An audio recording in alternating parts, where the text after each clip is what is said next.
सेलू नगरपालिकेत गुरुवारी मुख्याधिकाऱ्यांच्या दालनात नवनिर्वाचित 12 नगरसेवकांनी शहरातील स्वच्छता आणि इतर समस्यांवरून प्रशासनाला धारेवर धरलं। सुमारे 2 तास चाललेल्या या बैठकीत हजेरी मस्टरवरील अनुपस्थित कर्मचाऱ्यांचा पंचनामा करण्यात आला। नगरसेवकांनी कंत्राटी सफाई कर्मचाऱ्यांची कागदपत्री संख्या 133 दाखवली जात असताना प्रत्यक्षात केवळ 59 कर्मचारी काम करत असल्याचा आरोप केला। दरमहा 7 ते 8 लाख रुपयांची देयके निघत असल्याचाही मुद्दा उपस्थित करण्यात आला। शहरात नियमित स्वच्छता नसल्याने डेंग्यूचे प्रमाण वाढल्याचा आरोप करण्यात आलाय। एका बालकाच्या मृत्यूची घटनाही निदर्शनास आणली। घंटागाडी नियमित फिरवावी, प्रभागांमध्ये दररोज साफसफाई करावी आणि स्वच्छता निरीक्षक मुख्यालयी राहावा अशा मागण्या यावेळी करण्यात आल्या। बैठकीनंतर शहरात या घडामोडींची चर्चा रंगली असून प्रशासन पुढे काय भूमिका घेते याकडे नागरिकांचे लक्ष लागले।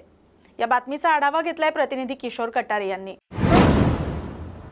वाशिम जिल्ह्यातील रिसोड तालुक्यातील वेलखेड येथील शेतकरी वसंता देवडे या कुटुंबियांसह जिल्हाधिकारी कार्यालयासमोर उपोषणाला बसलेत। शेजारील शेतकऱ्यांनी वहिवाटीचा रस्ता बंद करून त्यांच्या मालकीच्या शेतातील संत्र्याची झाडे तोडत शेतातून रस्ता काढल्याचा आरोप त्यांनी केलाय। या प्रकरणी महसूल मंत्री यांना निवेदन दिल्यानंतरही स्थानिक प्रशासनाकडून दखल घेतली जात नसल्याचा दावा देवडे यांनी केलाय। तसंच रिसोड पोलीस ठाण्यात तक्रार देऊनही कारवाई न झाल्याचं ते म्हणालेत। तोडलेल्या झाडांमुळे झालेल्या नुकसानीची भरपाई द्यावी आणि शेतातील रस्ता बंद करावा अशी मागणी करत कुटुंबीय उपोषणावर ठाम आहेत। या घटनेमुळे परिसरातील शेतकऱ्यांमध्ये संताप व्यक्त होतोय। या बातमीचा आढावा घेतलाय प्रतिनिधी ज्ञानेश प्रसाद यांनी।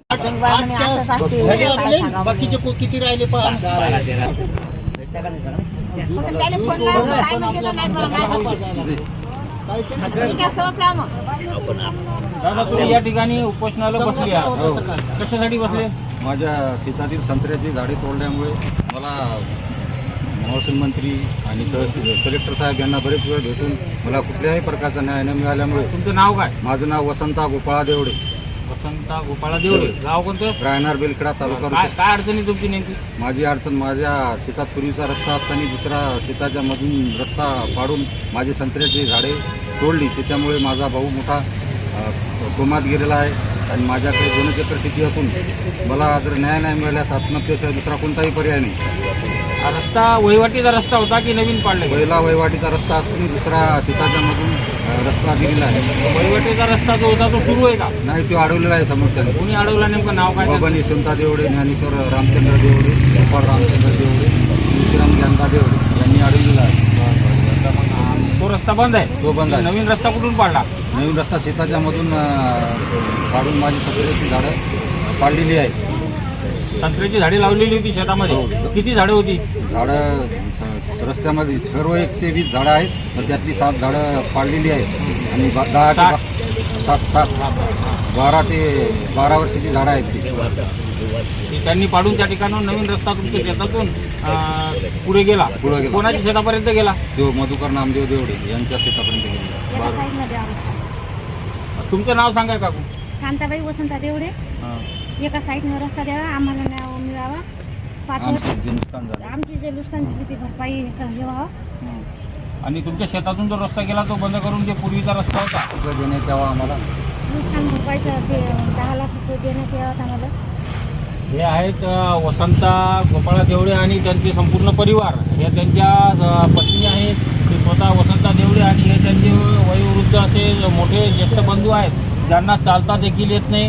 हा जो रस्ता त्यांच्या शेतातून काही नागरिकांनी तुम्ही पाडलेला आहे नवीन, तो शेतातून रस्ता पाडल्यामुळे त्यांच्या मनावर परिणाम झाला आणि ते आज रोजी आजारी आहेत। त्यांच्या वयोवृद्ध आजी देखील आहेत, त्यांचं वय 85च्या पेक्षा जास्त आहे। असे वयोवृद्ध दाम्पत्य 5 ते 6 जण आपल्या लेकरा बाळाचं या ठिकाणी वाशिमला उपोषणाला बसलेले आहेत। तरी त्यांनी सर्व कागदपत्र त्यांच्याकडे आहेत। महसूल मंत्री यांना देखील ते प्रत्यक्ष भेटले आहेत। या ठिकाणी तहसीलदारांना सुद्धा भेटलेले आहेत, तरी त्यांनी कोणत्याही प्रकारची महसूल मंत्र्यांच्या आदेशाला केराची टोपली दाखवली आहे।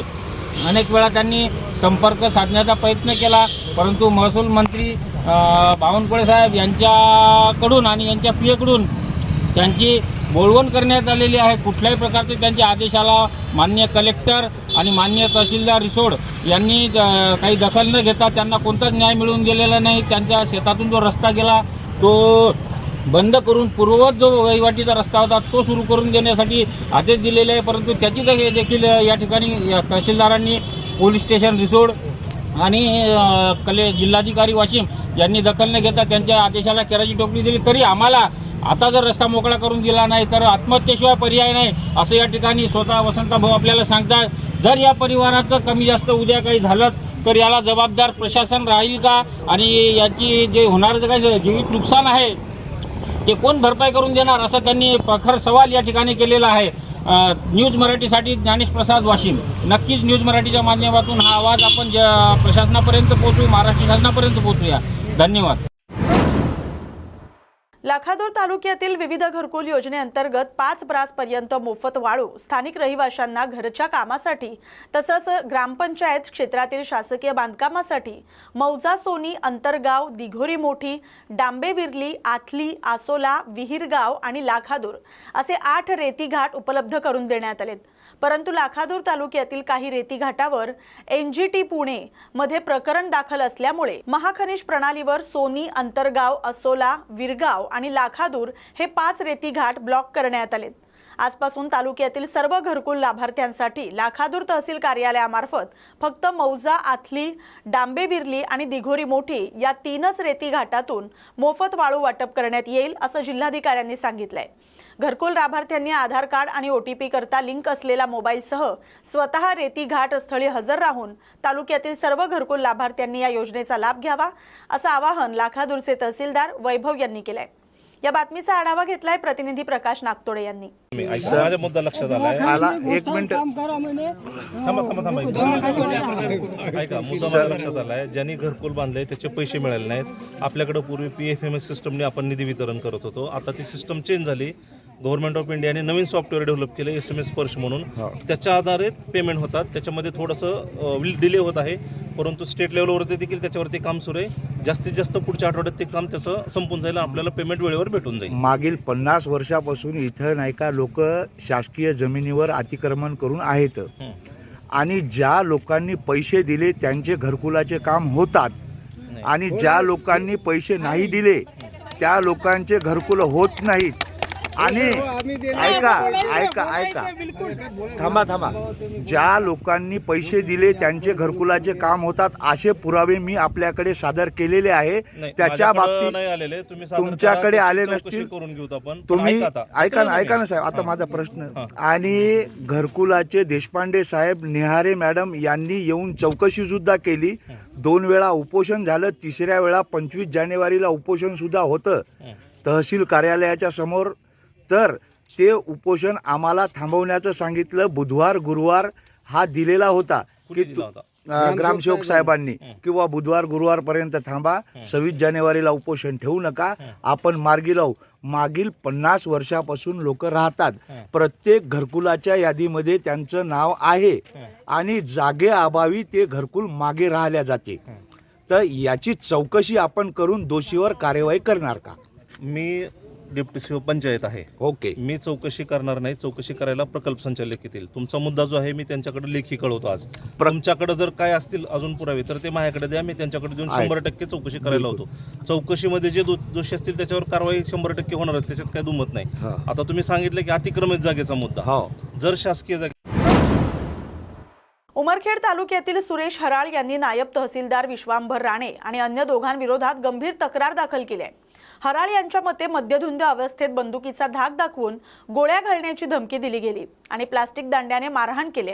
हराळ आणि त्यांच्या मुलाला घटनेनंतर पोफाळी पोलीस ठाण्यात थांबवण्यात आलं, परंतु वैद्यकीय तपासणी न करता आणि तक्रार न नोंदवता शासकीय कामात अडथळा आणण्याचा आरोप करून धमकी दिल्याचं त्यांनी नमूद केलंय. संबंधित व्हिडिओ सोशल मीडियावर व्हायरल झाल्याची चर्चा आहे.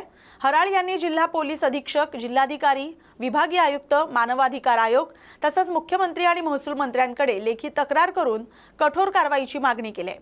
या बातमीचा आढावा घेतलाय प्रतिनिधी संतोष आडे यांनी. परभणी महानगरपालिकेच्या महापौरपदी सय्यद इक्बाल आणि उपमहापौरपदी गणेश देशमुख यांची निवड झाल्याबद्दल सेलू इथं फटाके फोडून आनंद साजरा करण्यात आला. यावेळी सेलूचे माजी नगराध्यक्ष तसंच काँग्रेसचे गटनेते पवनराजे आडाळकर, नगर परिषद सभापती मिलिंद पवार, नगरसेवक अनवर खान यांची उपस्थिती होती। या बातमीचा आढावा घेतलाय प्रतिनिधी किशोर कटारे यांनी। तालुक्यातील परतवाडा मार्गावर अवैध रेती वाहतुकीवर महसूल विभागानं 12 फेब्रुवारी रोजी पहाटे धडक कारवाई केली। परतवाडा मार्गावरून अंजनगावकडे येणारा रेतीनं भरलेला डंपर पकडण्याचा प्रयत्न केला असता भरधाव डंपर चालकानं वाहन थांबण्यास नकार दिला। मागील फाटकातून अंदाजे 8 ते 10 ब्रास रेती रस्त्यावर सांडत पळ काढला। पाठलागादरम्यान शहानूर पुलापासून तहसीलदार निवासस्थानापर्यंत रस्त्यावर रेतीचा थर पसरला।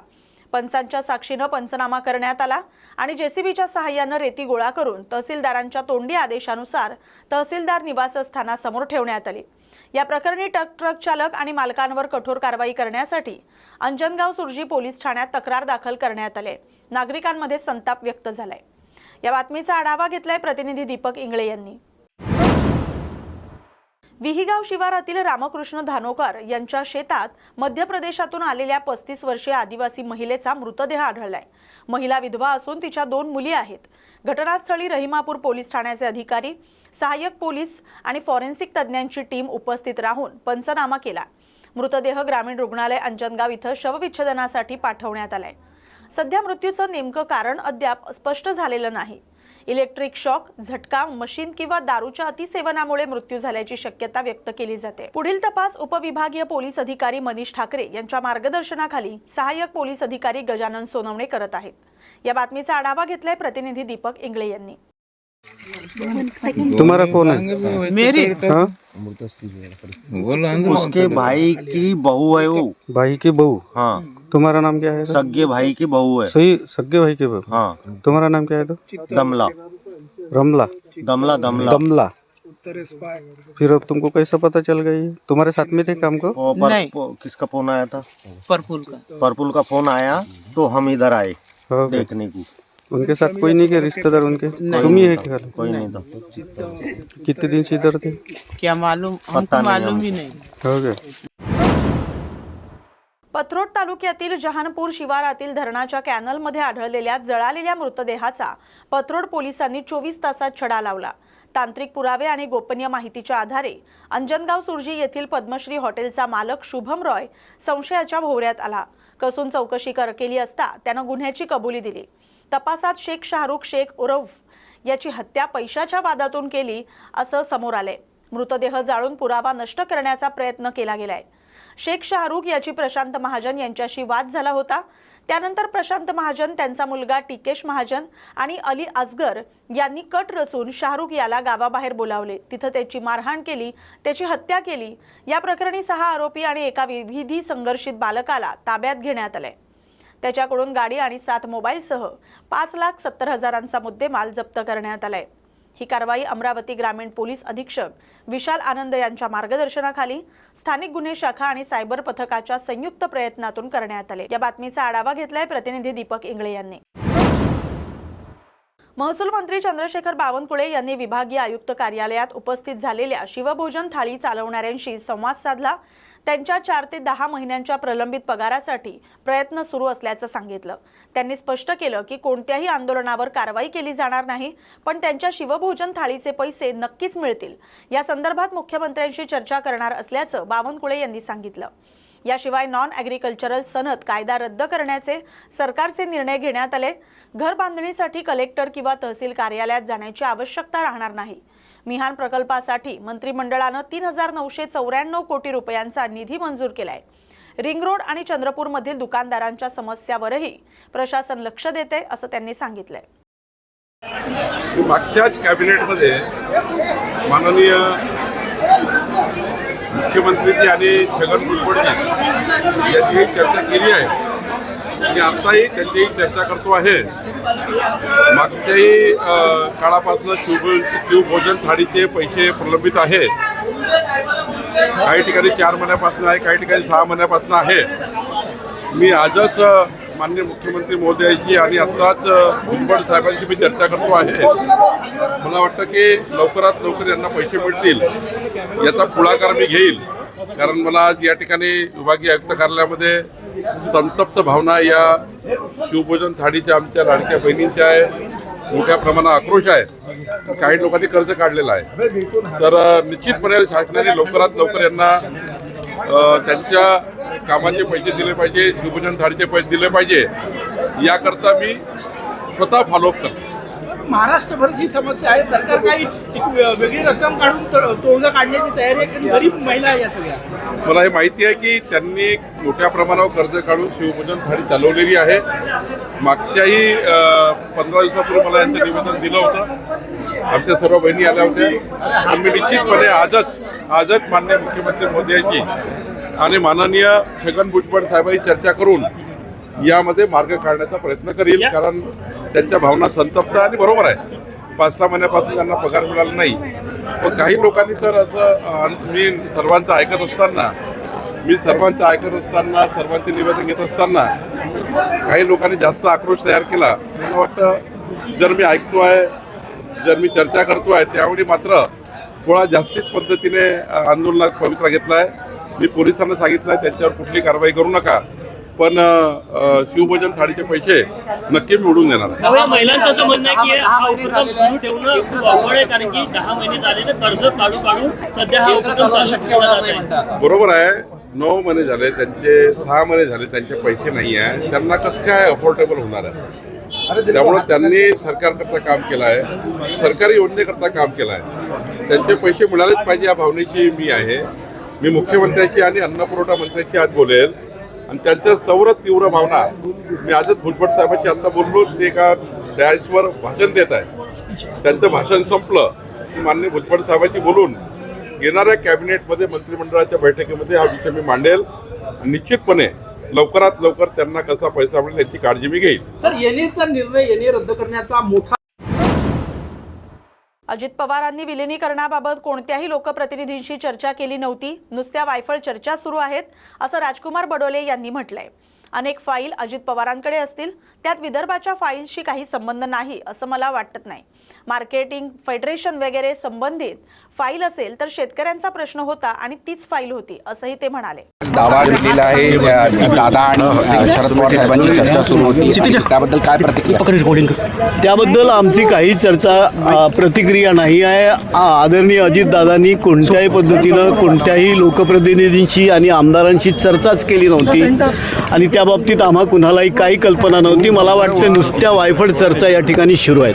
अजितदादांच्या अपघातापूर्वी अजितदादा विदर्भातल्या धान प्रश्नाच्या संदर्भात सही करण्यासाठी थांबले होते. जर ते थांबले नसते तर अपघात झाला नसता असा देखील दावा केला जातो. मला वाटतं अनेक फाईल असतील, त्याच्यामधल्या विदर्भातल्या फाईलचा काही संबंध याच्याशी आहे असं मला काही वाटत नाही. विदर्भाच्या फाईलीचा जर विचार केला तर सगळेच आमदार विदर्भातले, त्यांचा जो धान उत्पादक शेतकरी आहे तर मागच्या 2 महिन्यापासून ते धान उत्पादक शेतकऱ्यांचे धान जे होतं तर ते त्यांचा चुकारा झाला नव्हता आणि त्यांना गरीब शेतकऱ्याला पैसे भेटले पाहिजे ही सगळ्यांची भावना होती. आचारसंहिता असल्या कारणानं त्या ठिकाणी ती सही झाली नव्हती आणि त्याच्यामुळे या धान उत्पादकांचा जो त्यांनी जो धान खरेदी केंद्रावर धान दिलेला होता, मग तो TDC असेल किंवा मार्केटिंग फेडरेशन असेल, तर ती जी फाईल होती ती वित्त विभागाकडे प्रलंबित असेल आणि त्याच्यामुळे फक्त तो पूर्व विदर्भाच्या बाबतीमधला विषय असू शकतो, अन्यथा कोणताही विषय नाही आहे. रोहित पवारांनी प्रफुल्ल पटेलांचं नाव घेतलं.